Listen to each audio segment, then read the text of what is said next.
You know, the man I married and the man he was after the war wasn't the same person. And I'm sure I was not the same person either when I was at 16. And later on, but somehow we had a need for each other because he knew who I was. He was the only person who knew. You know, you feel like you come from nothing, you are nothing, nobody knows you. It's a very strange feeling.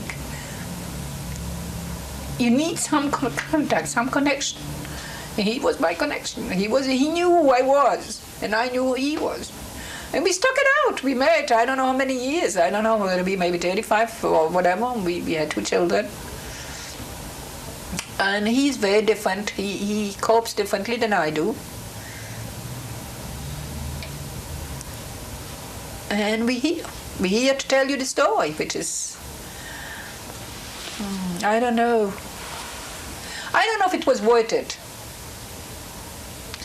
I don't know if it was worth it because, you know, when I was in concentration camp and even after, I said to myself, you know, after the war, people will learn, they will know, they will see, you know, we will learn.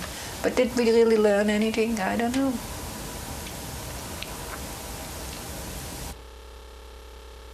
We do have, up till this day, Passover is a special season for us in our own home. But I suppose what's lacking is that extended family, in my case, that's not there. And talking about extended family, I recall my son was to be bar mitzvah, and he was bar mitzvah. And there was no one on my side.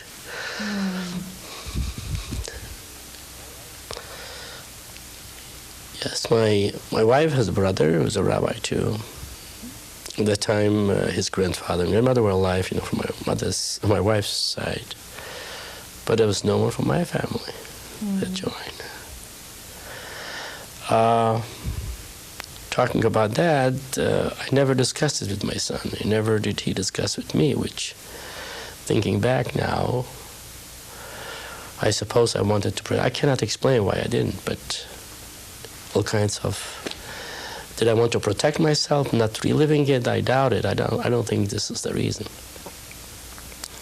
But the fact is that moments of this sort, is a Passover, or it's a bar mitzvah, or a wedding,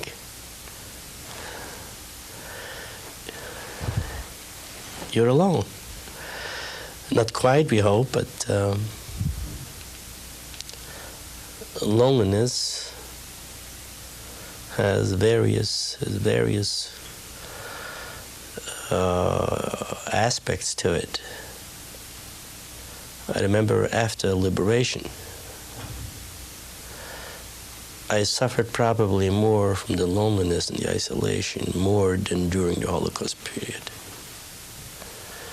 And I thought about it the other day, and I suppose it has to do with the fact that after life around you seems to be normal, but you are abnormal. Well, why? In concentration camps and labor camps, there was a preoccupation with survival, preoccupation with being thrown around, and how can I make the next day? But then after what was called liberation, actually the realization of liberation was not vivid with me, was not real with me for a long time. But I remember during the years 45, 46, 47, even up to 48, I would find myself crying, and quite frequently, and feeling that there's no one around me that cares what I do or what I don't do. And many other aspects to it that I suppose has to do with loneliness. A feeling of, yes, I'm alive, but that's it. The rest doesn't matter. I can tell you, of course, there have been some, not issues, but rather difficulties between my son and myself, not in the sense of becoming hostile to each other, but not the kind of relationship that I would want to see. And I noticed it during his high school years. He's a brilliant young man. He's an attorney now. He was a good, excellent student. He went to Brandeis, graduated magna cum laude, if I may be proud of. But looking back, I missed, and I miss it terribly now, the fact that I was too busy and he wanted more of me. I wasn't there. Now, which is it? Is it fair to come close to him? Is it wanting to be normal, so much so that I immerse myself in my work, all kinds of hours? Or what? But I suppose these are some of the scars that I mentioned before that are with us. And I suppose we'll be buried with them. Trying, I hope that I can make a change if I may share personal feelings that I've been the last couple of years. Maybe I should change my position so that I can spend more time with my son. The years that's left, and simply try to make up lost years. Once I read a report that children of the Holocaust victims are affected, and I asked them, how do you feel about it? Do you feel you are affected? And they said, but Mommy, how can you ask such a question? Of course we are affected. And I said, but you know, I never really told you anything as long as you were little. And they said, yes, but do you think we didn't know every time someone spoke about Germans or so on, you always had a comment? And then I recalled an incident that happened. My son went to school. He was about 6.5, 7. And at school they must have told them about the Holocaust. And he came home and he raised his hand and said, Heil Hitler. And I did not say anything, but I said, you know, Robbie, don't ever say that. And he became very serious. And he didn't ask me why not. And he went to the bathroom and wouldn't come out for quite a while. And so I would knock and I said, now what are you doing there so long? Come out, please. And he came out and his hand was bleeding. And so I said, well, how did you hurt it? What happened? And he said,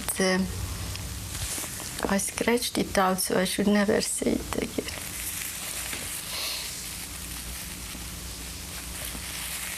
So, I don't know, and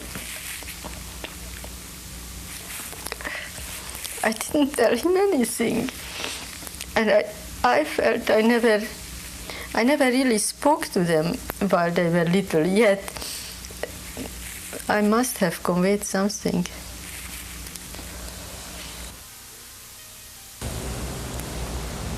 I have realized it when my first daughter was born.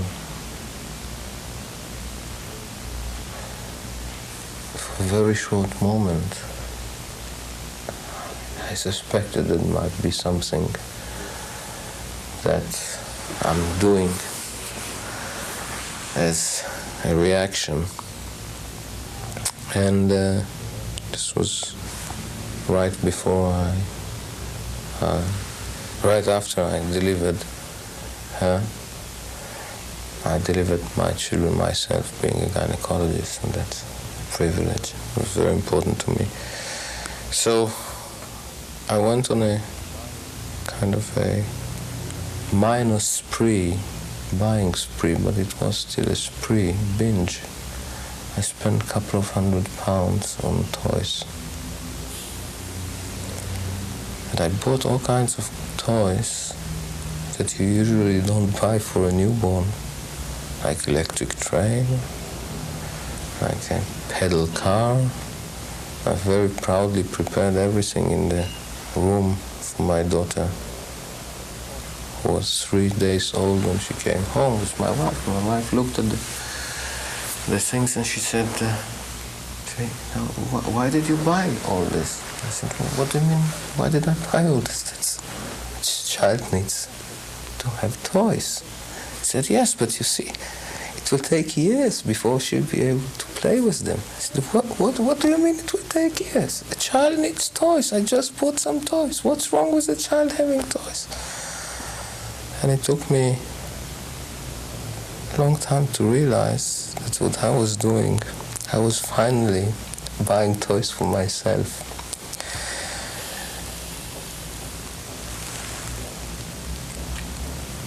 And this was, the start of my wondering, really, what are we doing to the next generation?